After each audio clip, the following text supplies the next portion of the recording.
Well, we're just busy doing some work here, and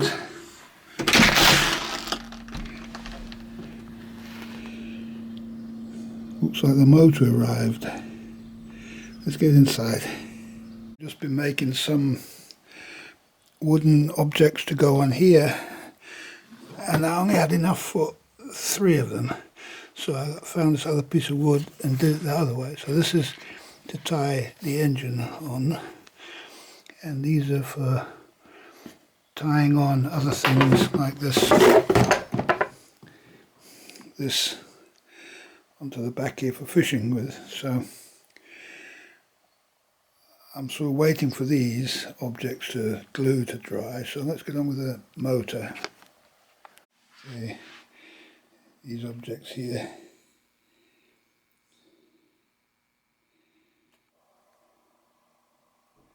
A bit like cleats, or the opposite of cleats. Well, this is so light, it's just amazing really how light it is. I'm running out of space in the house for this sort of caper. Oh, it's well packaged.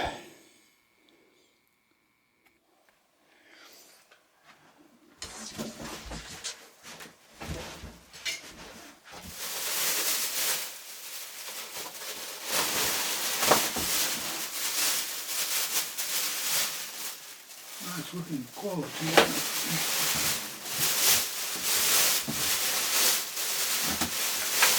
I'm going to make this for £120 plus VAT. And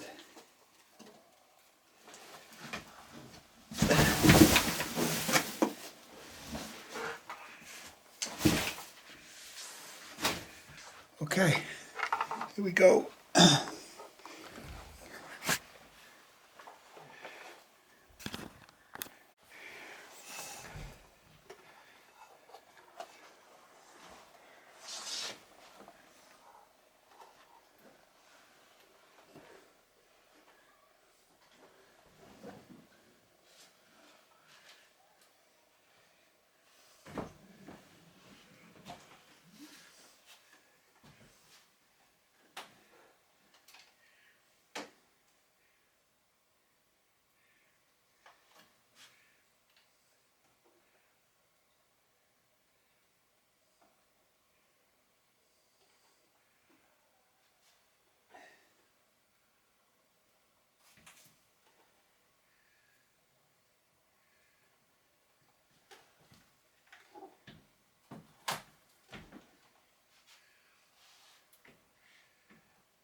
Well, that's interesting.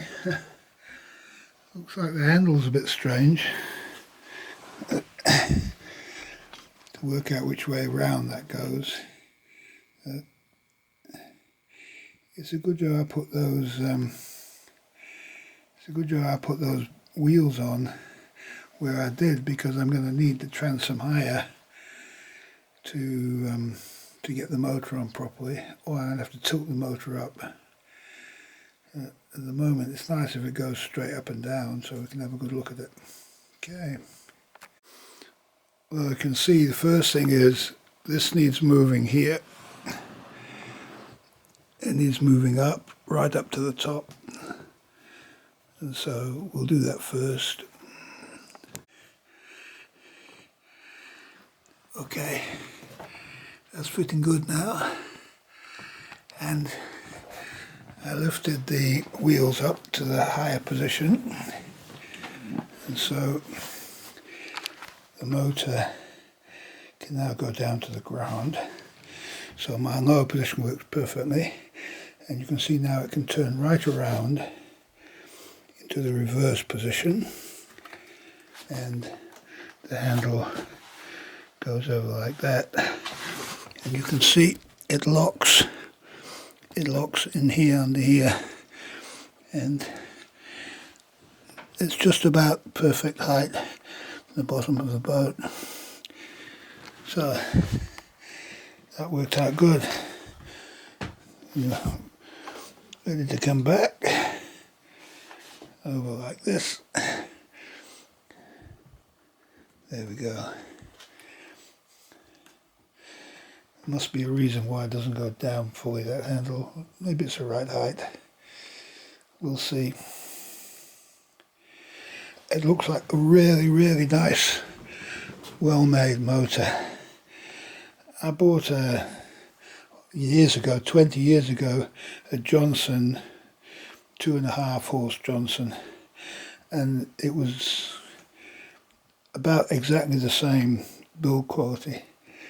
And it wouldn't surprise me if this isn't an exact copy, not even a copy, from the exact molds and everything of something like a Yamaha 2 horsepower. Wouldn't surprise me in the least. But certainly easy to deal with, goodness me. Yep.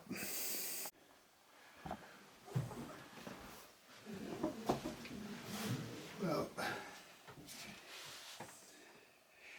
it's all good to go.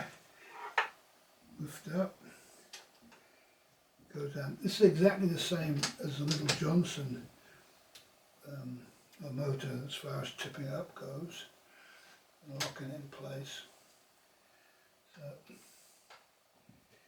it comes with, this is quite nice, it comes with a mixing bottle.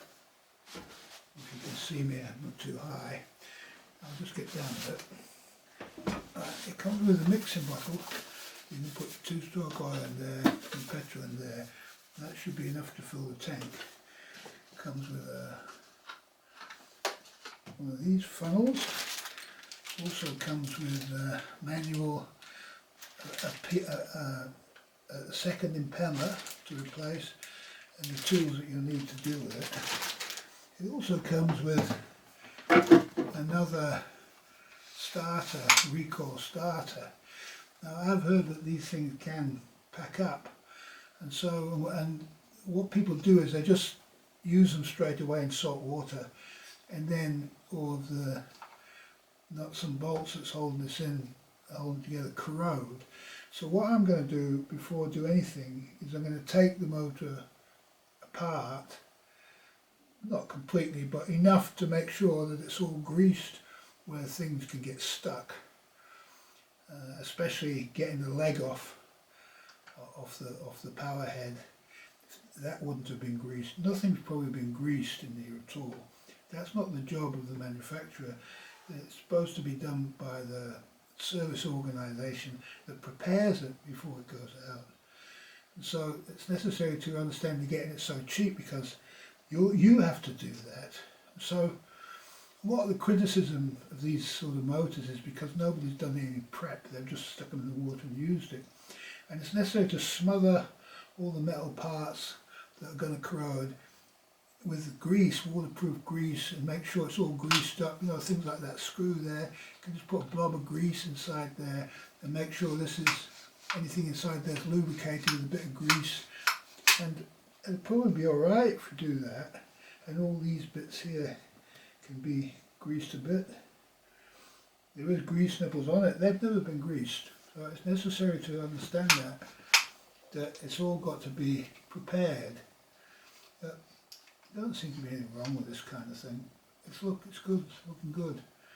So I'm going to make sure that it's got anti-seize in the main bolts that hold it together. So if I do want to take this off, I find that I can get the bolts out easily. And that's been the main difficulty for a lot of people with these engines, is that they've allowed them to rust up in salt water and without preparation, and you just can't get the bolts out. Got to drill them out, do stuff like that. So yeah, preparation. Okay, I'm going to leave it at that for this episode. Ugh, I'm a bit tired, bending down on my leg. So I'll cover the next one. I'll cover whatever I cover. There's a few things still to do. I've got to finish these off, and I've got to do to the motor, put oil in it and everything. Okay, thanks for watching.